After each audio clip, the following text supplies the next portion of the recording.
की जय। बोलो वैशाख मास की जय। कृष्ण गोविंद हरे मुरारी, हे नाथ नारायण वासुदेवाय। पांचवा अध्याय।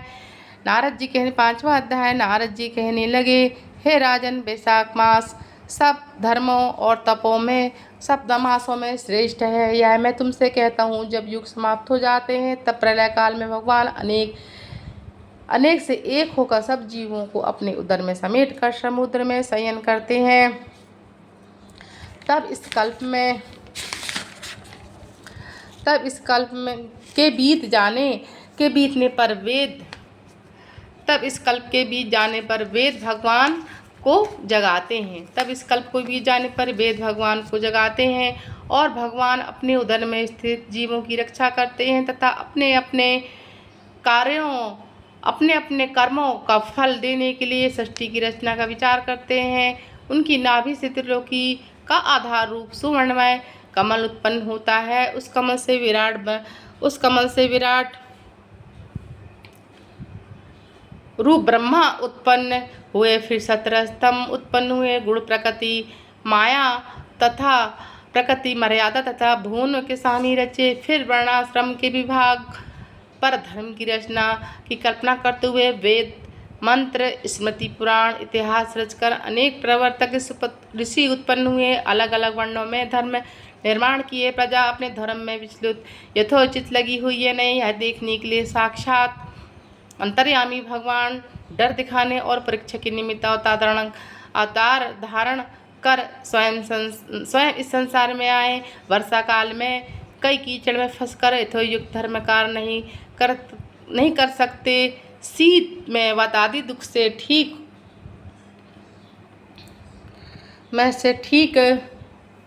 धर्म पर नहीं चल सकते। शरद ऋतु में ठंड के मारे प्रातःकाल नहीं उठते। इससे बड़ा दुख होता है। इस कारण भगवान ने संपूर्ण पापों को निवारण के लिए बसंत ऋतु बनाई। यह ऋतु स्नान दान और यज्ञ के लिए अति अनुकूल है। मीन में संक्रांति वर्णाश्रम वासियों के घर में रहकर भगवान लोगों के कर्म को देखते हैं। धर्म पर चलने वाले मनुष्यों की मनोकामना पूरी करते हैं और अधर्म पर चलने वाली की आयु और धन क्षीण करते हैं। जो वैशाख मास में अच्छी तरह भगवान का पूजन करते हैं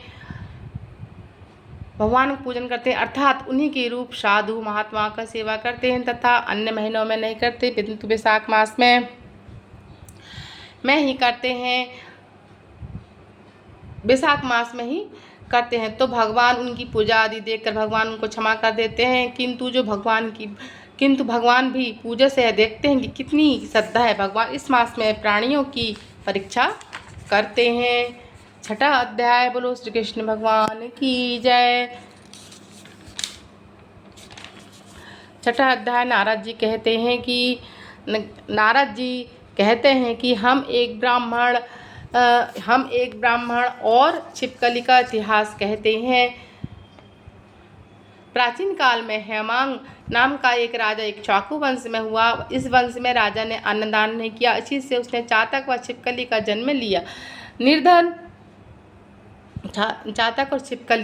निर्धन और निर्बल ब्राह्मणों की बहुत सेवा किया करता था, लेकिन विद्वान व तेजस्वी वेद पाठी ब्राह्मणों की सेवा नहीं करता था। जो वस्तु स्वयं सुलभ है उसका दान नहीं करता था। उसका कहना था कि दुर्लभ वस्तुओं का दान उत्तम होता है। वह ब्राह्मणों का बड़ा भक्त था, किसी की निंदा न करने वाला, शत्रुओं पर विजय पाने वाला तथा जितेंद्रिय था। उसने कितनी यज्ञ किए, कुशाओं से पृथ्वी पर कुशा दिखाई देने लगी। उसने इतने यज्ञ किए कि कुशाओं से पृथ्वी पर कुशा दिखाई देने लगी। उसने गौ, भूमि तथा स्वर्ण का दान देकर अनेक ब्राह्मणों को प्रसन्न किया। अनेक ब्राह्मण ऐसा कोई दान नहीं था जो उसने न किया हो। परंतु कभी वैशाख मास में उसने जलदान नहीं किया। और अलभ्य वस्तु का दान करने का फल होता है जल में सहज ही लभ्य। अतः राजा लूले, लंगड़े, अंधे और जीविकाहीन ब्राह्मणों को सेवा किया करने लगा, किंतु वेद पाठी, तत्वज्ञ और ब्राह्मण आदि पूजा नहीं किया करता था। वह कहता था कि विख्यात ब्राह्मण की सेवा सभी किया करते हैं। अनाथ अनपढ़ लूले लंगड़े दरिद्र की दुर्गति है, इसलिए वह के पात है। इस दोष के कारण वह 3 जन्म उसको चातक की योनि मिली, फिर एक जन्म वह गिद्ध बना, 7 जन्म तक वह कुत्ते की योनि में रहा। फिर एक दिन राजा के महल में छिपकली में योनि में उत्पन्न हुआ। इस तरह वह उस राजा को मिथिलापुरी के राजा सुकृति के घर में छिपकली बनकर द्वार की चौखट पर कीड़ों का भक्षण करते हुए वह 87 वर्ष हो गए। एक समय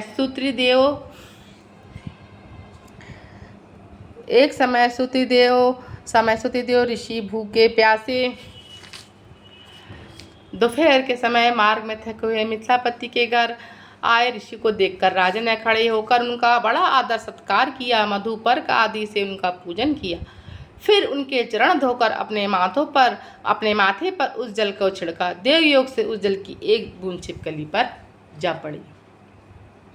जल की बूंद पड़ते ही उनको अनेक योनि के जन्म का ज्ञान हो गया और वह हाय हाय करके कहने लगा कि हे ब्राह्मण देवता, मेरी रक्षा करो। छिपकली के ऐसे वचन सुनकर ब्राह्मण कहने लगा, रे तू कौन है, क्यों इतना विलाप करती है?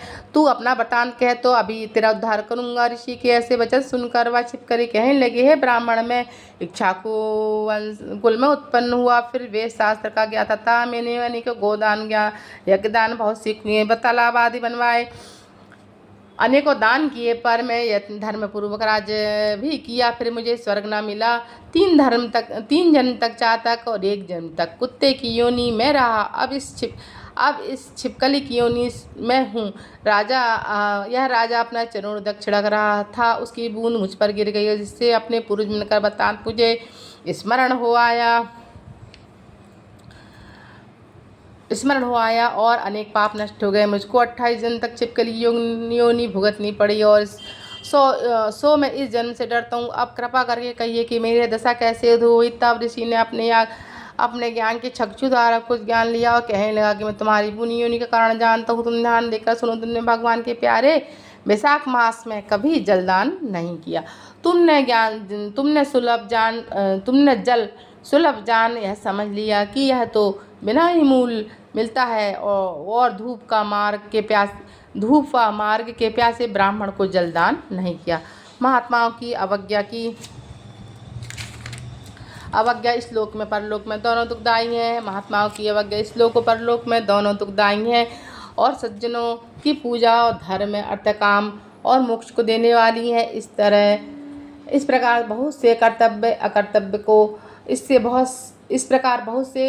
कर्तव्य को नहीं देखते।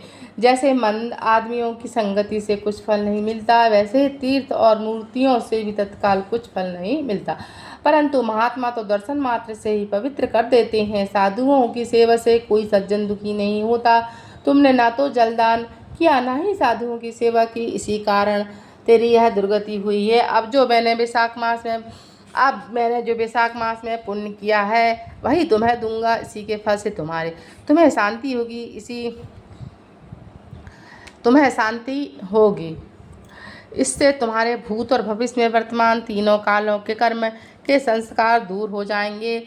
यह कहकर ऋषि ने जल स्पर्श कर एक दिन के वैशाख मास का फल उसको दे दिया। जल के चींटी लगते वह समस्त पापों से मुक्त होकर दिव्य रूप छिपकली का रूप त्याग कर नमस्कार कर आज्ञा लेकर स्वर्ग को चला गया। 10,000 वर्ष तक वह सुंदर भोगों को भोग कर इक्ष्वाकु वंश में वही महाप्रभावशाली काकुस्थिस नाम से उत्पन्न हुआ और 7 द्वीप तक पृथ्वी का राज करने लगा। बोलो वैशाख मास की जय। बोलो श्री कृष्ण भगवान की जय।